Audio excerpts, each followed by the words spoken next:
அன்பு குழந்தைகளே, நான் உங்கள் தமிழ் ஆசிரியை. நாம் நம்முடைய 6ஆம் பாடமான துணிந்தவர் வெற்றி கொள்வார் என்ற பாடத்திற்கான புத்தக பயிற்சியை பார்க்க உள்ளோம்.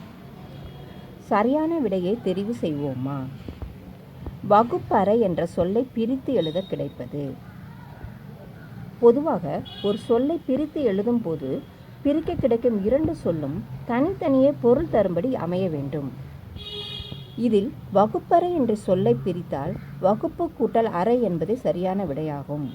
இரண்டாவதாக, இகழ்ச்சி என்ற சொல் உணர்த்தும் பொருள் மகிழ்ச்சி, மதிப்பு, அவமதிப்பு, உயர்வு.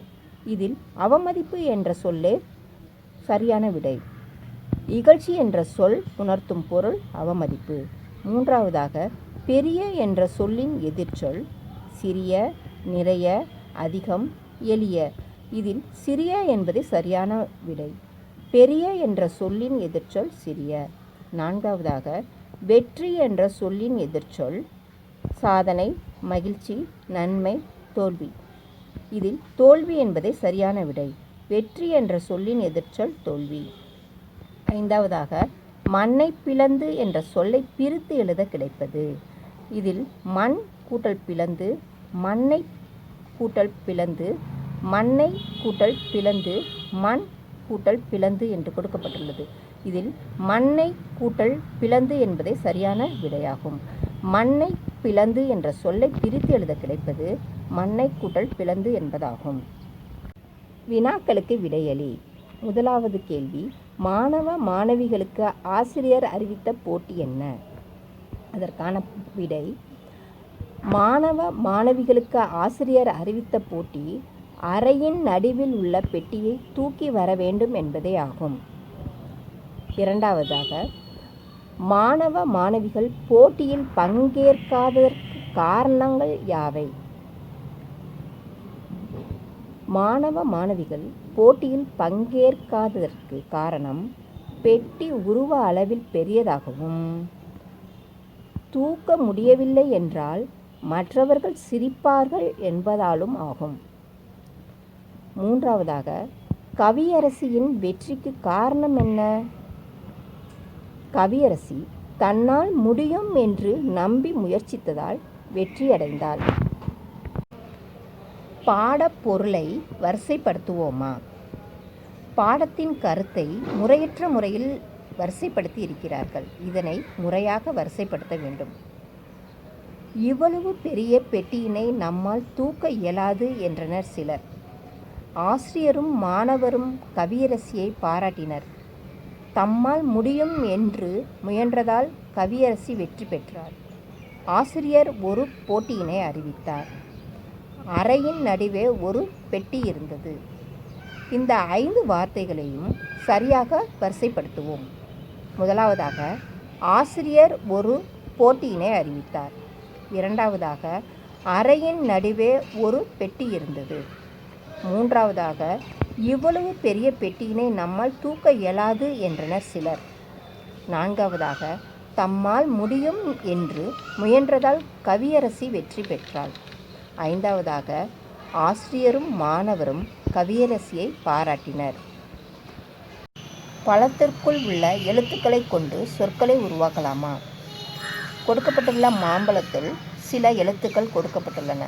அவற்றை போ, ரி, சி, அ, இட், இம், இ, ஆ, இர், ய, பே, ச, டி இந்த எழுத்துக்களை கொண்டு சொற்களை உருவாக்க வேண்டும்.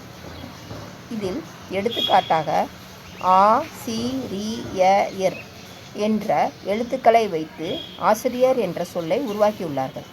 அதேபோல் நாமும் பிற சொற்களை இங்கே உருவாக்குவோம். அ, டி, அடி. ஆ, டி, ஆடி. போ, டி, போடி. பே, ய, இர், பெயர். சி, ரி, சிரி. ஆ, ரி, ய, இர், ஆரியர். பே, இட்டி, பெட்டி. சா, இட்டி, சட்டி. பே, ரி, ய, பெரிய.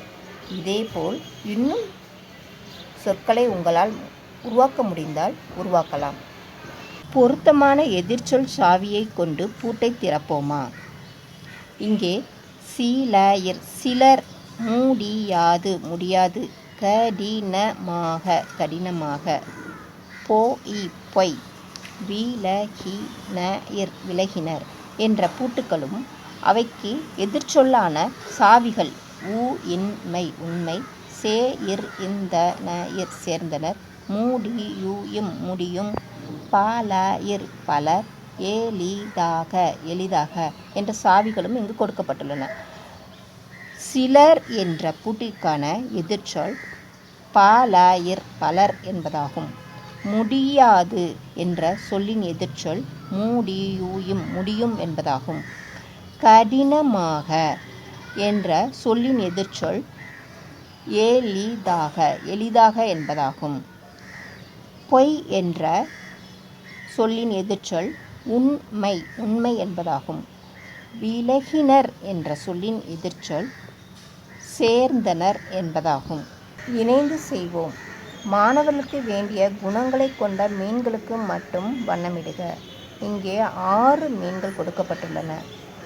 இதில் துணிச்சல், தயக்கம், மகிழ்ச்சி, சோம்பல், சுறுசுறுப்பு, தன்னம்பிக்கை என்று குணங்களும் கொடுக்கப்பட்டுள்ளது.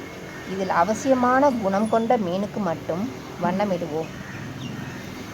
மாணவர்களுக்கு துணிச்சல் மிகவும் அவசியம். எனவே இந்த மீனுக்கு வண்ணமிடுவோம். தயக்கம் தேவையில்லை. எனவே இந்த மீனுக்கு வண்ணமிட அவசியமில்லை. மகிழ்ச்சி மிகவும் அவசியம். எனவே மகிழ்ச்சி கொண்ட மீனுக்கு வண்ணமிடுவோம். சோம்பல் தேவையில்லை. எனவே இந்த மீனுக்கு வண்ணமிட அவசியமில்லை. மாணவர்களுக்கு சுறுசுறுப்பு மிகவும் அவசியம். எனவே இந்த மீனுக்கு வண்ணமிடுவோம். அதேபோல் தன்னம்பிக்கையும் மிகவும் அவசியம். எனவே இந்த மீனுக்கும் வண்ணமிட்டு காட்டுவோம்.